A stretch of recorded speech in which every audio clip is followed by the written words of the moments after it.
Hello, everyone. We're almost to the halfway point of the college football season. So let's visit with James and find out a little bit what's happening around college football this weekend.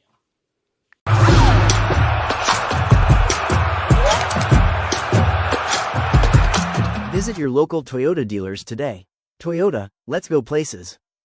What's going on, world? It's your boy at Big Game James _36, and I'm here with Greg McGarity. And this is the TaxSlayer Gator Bowl Drive to Selection Show presented by Toyota, where each and every week we bring you an update about college football and how it reflects and affects the TaxSlayer Gator Bowl, played here December 27th on prime time in Jacksonville, Florida. Great football season is going by extremely fast.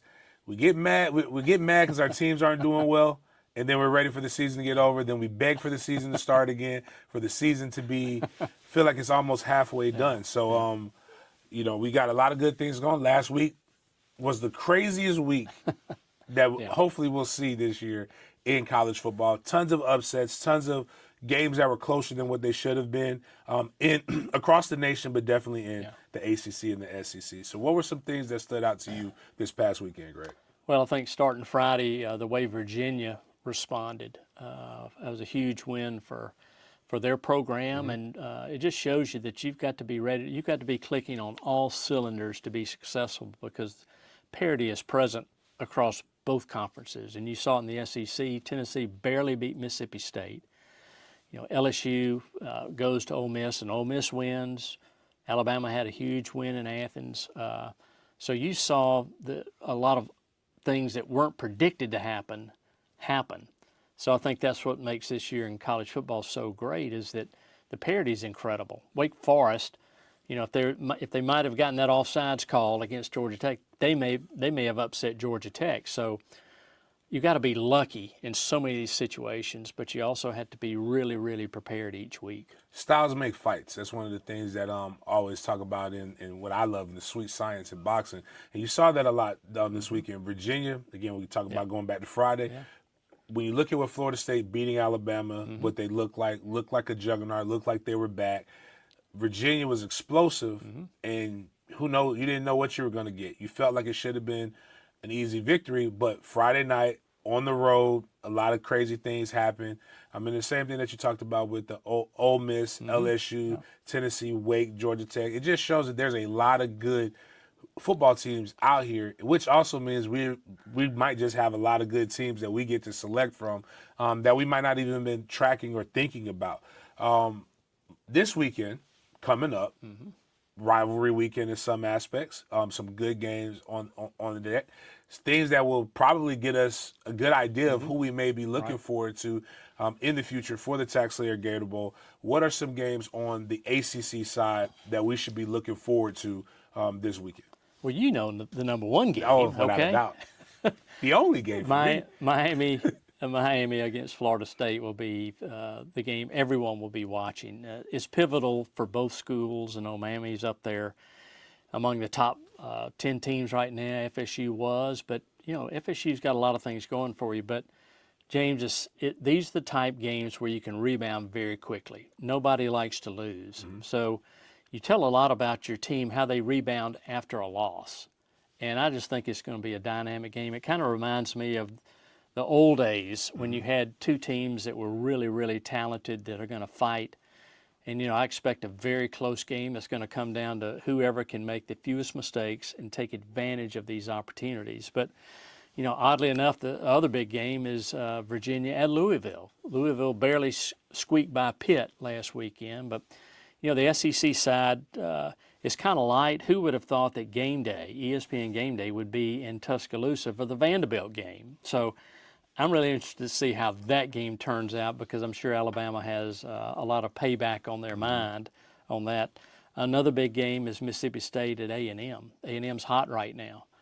But Mississippi State proved that they could hang with the big guys. And so I think that'll be a dynamic game. And then hopefully Florida can really, really maybe upset Texas. It'd be great. We need Florida to win some games. We'd love to have them here in our game, but hopefully that can start Saturday at the Swamp against Texas. Also learning some cool names. Obviously, we learned Diego last year with Vanderbilt, and he's coming in. Could probably, if he beats Alabama again in Tuscaloosa, he could be a folk hero. Yeah. He will get all the pancake pantry pancakes that he wants for the rest of his life. If you ever go to Nashville, that's a place that you got to go check out. I remember it 20 years ago.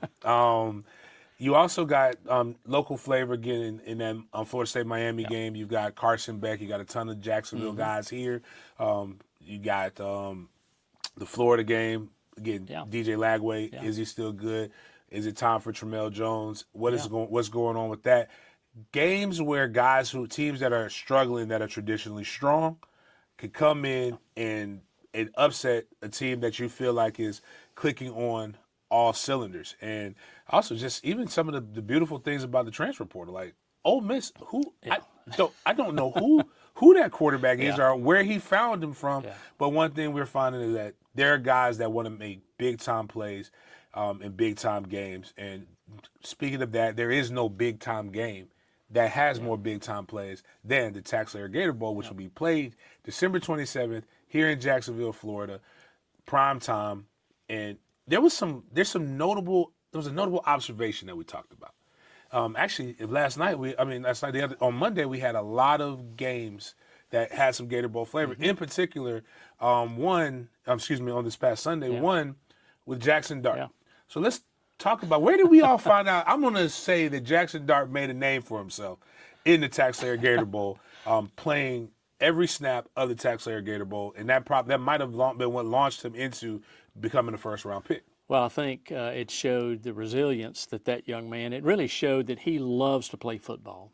He played almost every snap in our game, even though they were well ahead of Duke, but it just showed you the passion that he has for it and shows the value of playing in bowl games. He didn't have to play in this game. He was certainly going to be a high pick, but I agree with you. I think he moved up a notch when he sent the message to the NFL teams that I love football and I want to play. But, our bowls kind of become a springboard. The last three winners of our game have really gone on the following year to have success. Look where Ole Miss is right now. You go back to where Clemson played in their game here. The next following year, they played in the college football playoff. Then you even go back to teams that have really been participating in our game. They've Notre Dame, and they beat South Carolina here. Boy, they really got better. And so a lot of things have happened that for the winners of our game to move forward in that next year, because a lot of times our game is all about preparing for the next season. So a lot of great things happening, but it was good to see the starting quarterback for Ole Miss have a great game and win in his first start for the Giants last weekend.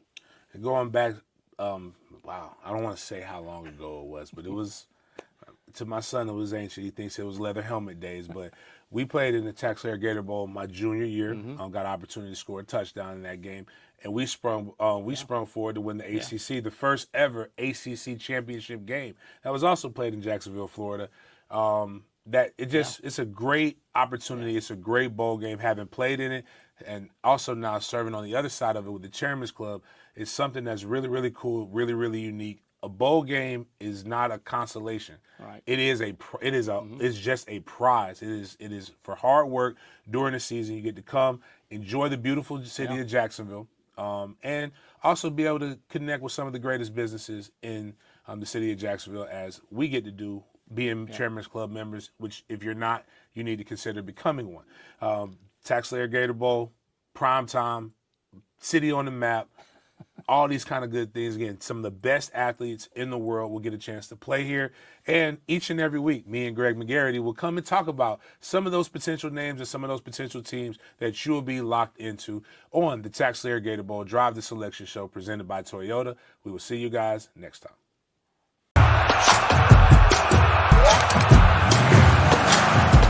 Visit your local Toyota dealers today.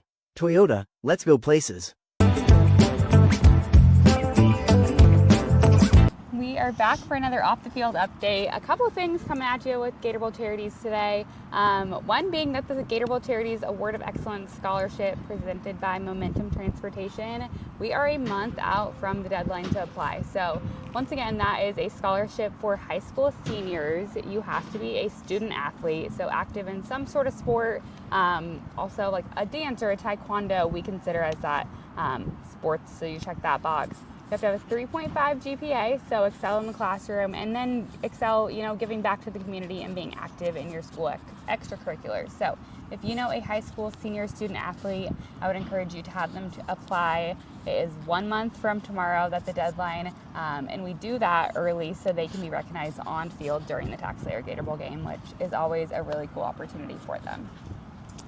1 month from tomorrow is November, which just gave me a slight panic attack. So we are under 100 days. I don't know if you heard that last week, but I'm just going to say it every week now as we get closer to TaxSlayer Gator Bowl game day by a lot. Actually, I think we're probably under 90 at this point, but it seems like it's counting on pretty quickly. So other things, she talked a little bit about the classroom and students. One of our very favorite things to do is pour back into the students, and we get the opportunity to do that through some local high schools that have continuing education programs in their classrooms that are focused on sports and entertainment management. So today we had the privilege of starting our day at First Coast High School. Interestingly, the supervisor of this program, the teacher of this program, was a former TaxSlayer Gator Bowl intern. So all things come full circle. But Kayla and I got to spend the morning with her students talking about the business of sports and event management, focusing on marketing and promotions, selling sponsorships, broadcast production, like all the facets of sports. And it's really fun to get to see students' perspectives on some of the things we just take for granted anymore. And we'll see you next week, where we'll be 1 week closer to game day.